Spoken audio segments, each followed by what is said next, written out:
kan kalau misalnya kita ngomong M32, harus salah satu tuh jadi master. Salah satunya lagi misalnya kita ngomong di monitor jadi master, FOH jadi slave. Nah, di monitor itu harus dirubah internal clockingnya. Di FOH harus jadi slave atau misalnya IS gitu. Banyak orang belum paham ke situnya, jadi kadang-kadang bisa glitch, bisa suaranya jitter, itu harus diperhatiin sih. Itu.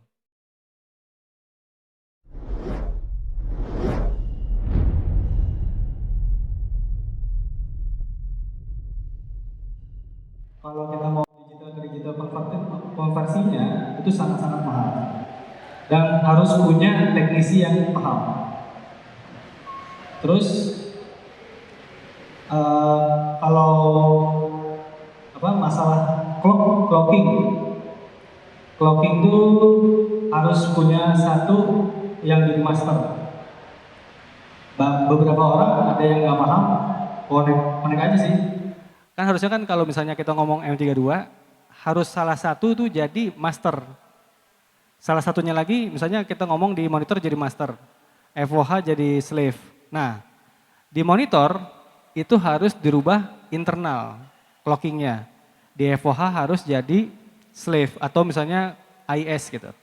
Banyak orang belum paham ke situnya, jadi kadang-kadang bisa glitch, bisa suaranya jitter, itu harus diperhatiin sih. Itu. Next, output langsung atau lewat bus aux.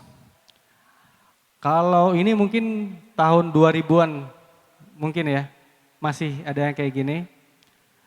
Ini sih kalau kita lihat di panggung, di mixer monitor tuh udah kayak, kabel tuh udah kayak mie aja. Masuk splitter, dari junction box di subsnack di panggung, masuk ke mixer monitor tuh ngeluarin lagi. Nah, sebenarnya sih kalau kita ngomong istilahnya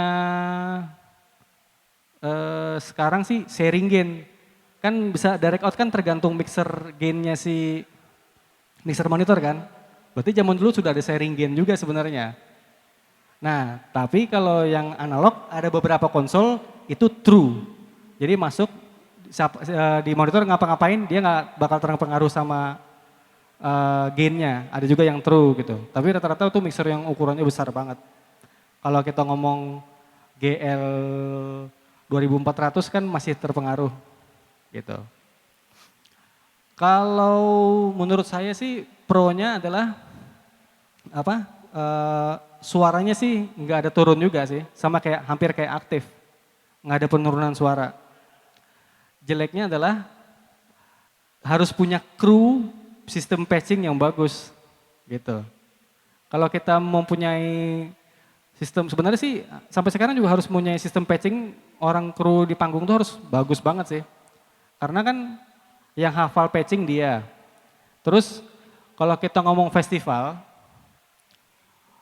si kru panggung sistem patching tuh harus hafal banget, karena kan perpindahan band A ke band B itu harus cepat gitu. Dan yang tahu patchingannya itu hanya dia gitu. Tiba-tiba dia ngambek, dia kabur, bubar tuh, berantakan tuh festival tuh. Karena pernah ngalamin juga gitu. Next. Nah ini saya bilang tadi, pertama kali dipakai sistem splitter di dunia tuh di Woodstock. Jadi semua di panggung itu, mikrofon tom 2, mikrofon snare 2, mikrofon kick 2, karena masing-masing pengen ngontrol kebutuhan monitor beda, FOH beda gitu. Tapi pro-nya, bagusnya, si engineer monitor itu tidak perlu ngomong ke FOH kalau dia mau nyabut channel.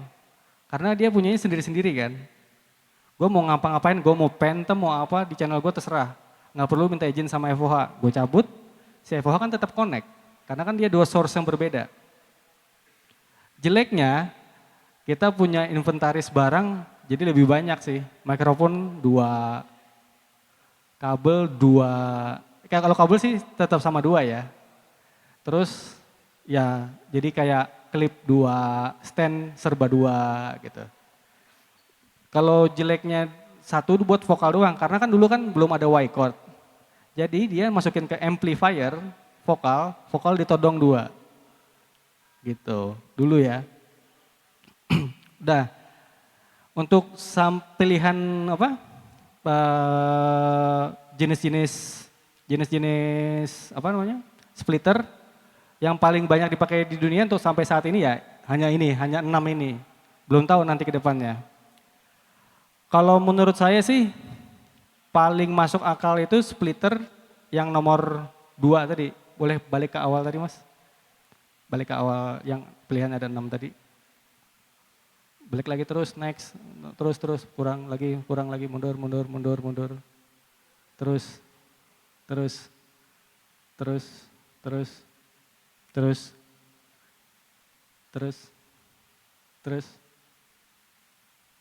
Nah, yang nomor 2 sih, yang paling favorit. Saya bilang tadi pernah ngurusin band yang luar negeri yang masih bawa rak split masih konvensional, rata-rata mereka bawa raknya yang passive splitter, yang tapi pakai transformer. Rata-rata kalau yang lainnya udah digital split, kayak misalnya kayak kita ngomong Blackpink, dia udah digital split. Arctic Monkey yang terakhir-terakhir itu digital split. Yang masih band pakai analog split itu hanya kemarin di Purple. Di Purple terakhir kemarin ke sini, dia minta analog split pakai isolator. Pokoknya rata-rata kalau kita ngomong riders, splitter with ISO. Berarti ya itu dia bakal ngecek ada transformer resistornya enggak. Dia pasti ngecek buka rak gitu. Dia nggak pernah mau pakai dikasih Y chord gitu. Karena kan ya bilang apa lumayan turun gainnya tuh jauh kalau kita ngomong Y chord. Terus kalau Y chord, kalau apalagi kalau 3, 1, 2 masih aman. Pas dipasang si splitter nomor 3 nih, multipinnya nih ke broadcast. Langsung berubah tuh kayak ngempos kalau kita ngomong pasif biasa ya. Nah, terus etika yang kita pelajarin, yang saya pelajarin selama ngurusin artis gitu atau band atau vendor, yang nggak ada di ilmunya yang di manapun gitu, biasakan urusan phantom power itu dari monitor. Karena apa? Yang paling dekat sama kru, sama device alat tersebut kan di panggung. Jadi nanya, itu di iBox-nya pasif apa aktif? Itu channel apa? Ini channel apa? Harus phantom apa enggak? Gitu. Terus kedua, biasakan kalau kita split itu apa yang FOH dapat, monitor juga dapat. Jadi namanya 1:1. Kalau kita dulu kan, wah mixer FOH, mixernya yang lebih gede, monitor lebih kecil. Jadi dikurang-kurangin kan. Jadi kadang-kadang di monitor tuh nggak ada overhead, terus nggak ada apa, beberapa channel misalnya ada 2 mic, ada mikrofon direct atau gitar mic gitu. Oh yang di monitor ambil mic doang, directnya nggak ada di monitor. Nah, kalau sekarang tuh mau nggak mau kita harus 1:1. Karena apa? Kalau misalnya gini, apalagi zaman sekarang artis itu atau rata-rata pengisi acara mereka pakai ear monitor kan. Ear monitor itu mixingnya tuh hampir sama kayak FOH. Jadi kalau misalnya kan kita di monitor nggak diambil tuh channel overhead, sepi dia di sini, gitu. Kedua, kalau ada apa-apa, amit-amit FOH-nya konsolnya mati. FOH konsolnya mati. Si speaker tuh bisa langsung directin ke monitor kan. Kita bisa mixing dari monitor juga. Itu pilihan terakhir. Tapi paling butuh itu adalah kenapa harus 1:1 karena itu bilang phantom itu dari monitor. Jadi apa yang FOH dapat, monitor itu harus dapat. Gitu. Sampai sini ada pertanyaan dulu Ya, silakan kalau ada pertanyaan, bingung apa yang dijelaskan dari Mas Nabil, monggo bisa ditanyakan langsung. Sebenarnya splitter ini hal penting banget sih. Sangat-sangat penting yang kadang-kadang diremehkan banyak orang gitu. Kalau splitter bermasalah, kalau kita ngomong festival, pasti itu acaranya bakal molor gitu. Ntar sampai sini belum ada pertanyaan, saya akan menjelaskan cara split buat festival yang paling simple. Ntar saya gambar. Di sini siapa masih pakai sistem kalau kita festival itu channelnya channel terbanyak. Misalkan nanti ada channel tuh ada drum 14 channel atau 16 channel, terus ada bass kiri 2, bass kanan 2, gitar kiri 4, gitar kanan 4, keyboard sama seterusnya gitu. Masih ada begitu nggak? Itu sih paling gampang, channel paling gampang. Tapi apabila si artis bakal bawa filenya, kan kita kan soft patch kan, atau enggak custom fader gitu. Nah, kalau paling cepet ya itu tadi, paling cepet adalah festival patch, namanya festival patch kan. Itu paling cepet dan paling apa ya, nggak makan waktu banyak. Karena udah pas tiba-tiba kan layout beberapa artis berbeda kan. Tiba-tiba si band A bassnya di sini, band B bassnya di situ. Kalau festival patch kan tinggal colok yang terdekat aja kan.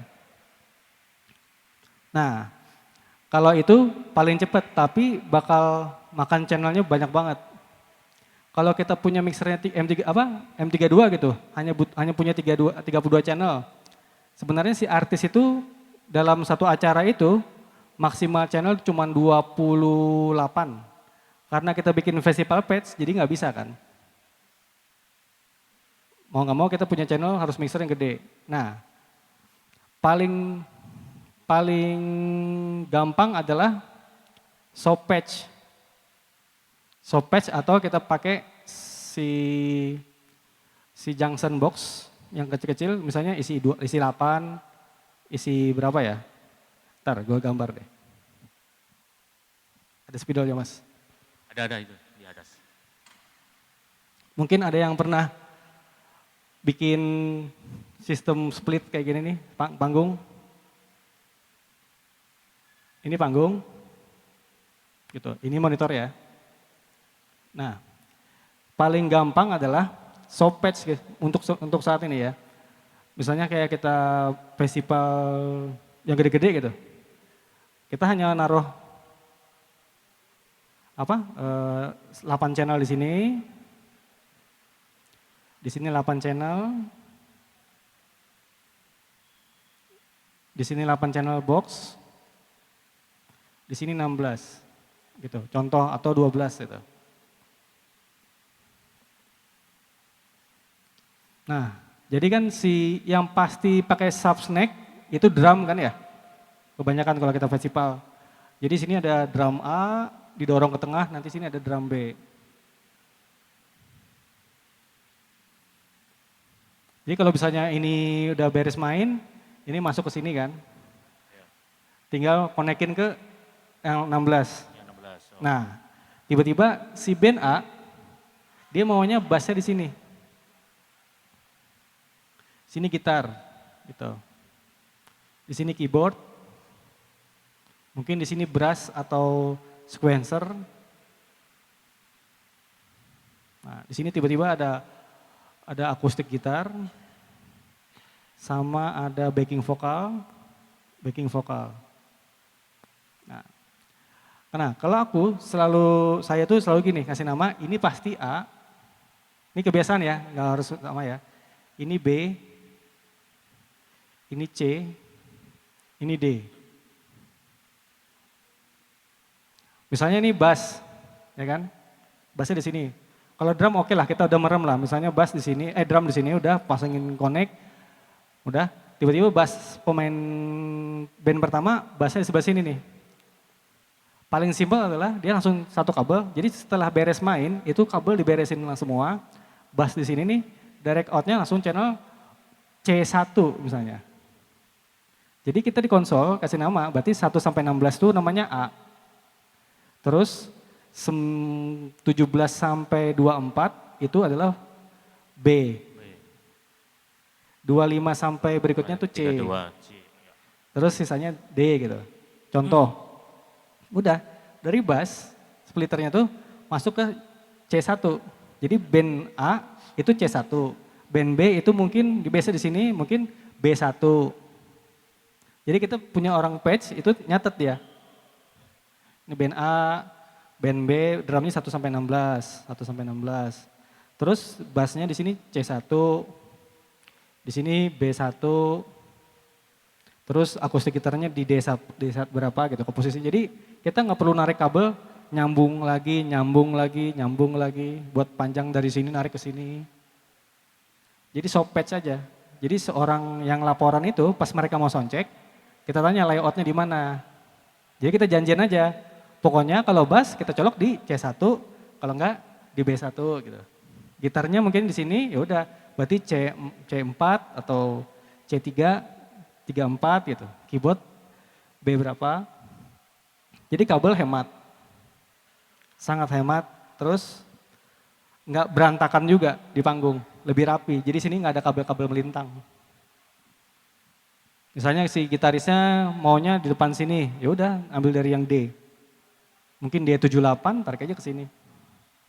Terus kita sini lagi, bassnya mau di depan sini, ya udah D12, tarik ke sini. Jadi kabel nggak ada yang ke sana lagi, ke situ lagi, nyambung. Soft patch, tapi harus punya orang sistem splitternya yang paham. Ada lagi yang sistemnya yang semuanya sub snack. Itu juga gampang banget juga, tapi masih permasalahannya adalah kabelnya tetap melintang-melintang kan. Kalau di luar rata-rata sistemnya begini. Soft patch. Atau ada orang patchingnya yang di rack. Kalau dia nggak mau soft patch. Jadi udah kita terima riders artisnya misalnya dia 1 sampai 12-nya drum. Ini drum kan. Terus 13-nya dia maunya bass. 14-nya bass, mic gitu. 15-nya gitar L. 16-nya gitar R. 17-nya keyboard gitu, tes. 18 R. Seterusnya lah. Terus itu udah kita baca dan kita tahu kan layoutnya di berapa. Jadi kita siapin filenya mereka, udah soft patch-nya sesuai itu. Kan kalau konsol kan kalau kita load file, manggil patch itu gain tetap nggak ikut. Jadi inputnya aja posisinya berubah. Jadi lebih hemat hemat kabel. Kabel nggak berantakan, lewat sini lewat situ gitu. Panggung lebih bersih. Itu sih kalau aku tipsnya sih. Pernah 2017 Soundrenalin cuman dikasih waktu perpindahan set semua band itu hanya 10 menit. Dan kita butuh waktu perpindahan semuanya itu hanya maksimal 4 menit. Jadi drum didorong, ampli semua dorong, itu tugasnya sound management tuh. Yang dorong ampli, nempatin ampli itu sound management semua. Urusan patching tuh kru kita, orang vendor. Udah, jadi pas lagi mereka dorong si ampli, anak-anak tuh nggak beresin kabel yang terakhir itu posisinya di sini masih numpang C1, yaudah. Oh ini C berapa, tinggal pindahin ke sebelahnya aja. Jadi kabel tetap posisinya di situ, tapi bisa jadi apapun, bisa jadi bass, bisa jadi gitar, bisa jadi apapun. Jadi nggak usah narik kabel lagi. Gak usah lagi gulung lagi gitu. Jadi kabel tetap di situ, habis mereka main, ditaruh dekat si junctionnya taruh, udah. Dan jangan pernah dikasih nama, ini gitar apa, jangan. Dikasih labelnya sesuai, ya C1, C1. Nanti kan kita ada kertas kan, buku kan. Band ini pas perpindahannya, soundchecknya ini, udah. Jadi itu. Jadi di buku itu tinggal, jadi mereka kemana-mana bawa buku. Oh ini gitar ini C1, udah. Yuk. Jadi kabel juga lebih hemat, sangat-sangat hemat. Kalau mau sistem yang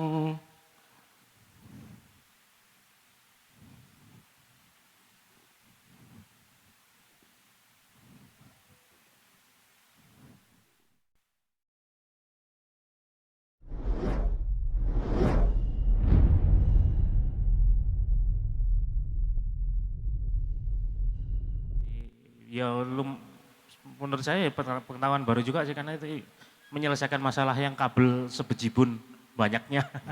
Kalau pakai yang sistem patching festival itu tadi. ya patching festival ya itu. Makanya saya bilang orang yang selalu dianggap remeh kan orang patching kan. Defender tuh kalau orang speaker keren, orang backline keren gitu, dekat bisa sedekat sama kru sama artisnya lah. Kadang-kadang yang nggak dianggap itu orang patching kabel itu loh mas. Itu padahal paling penting menurut aku. Kalau kita ngomong festival.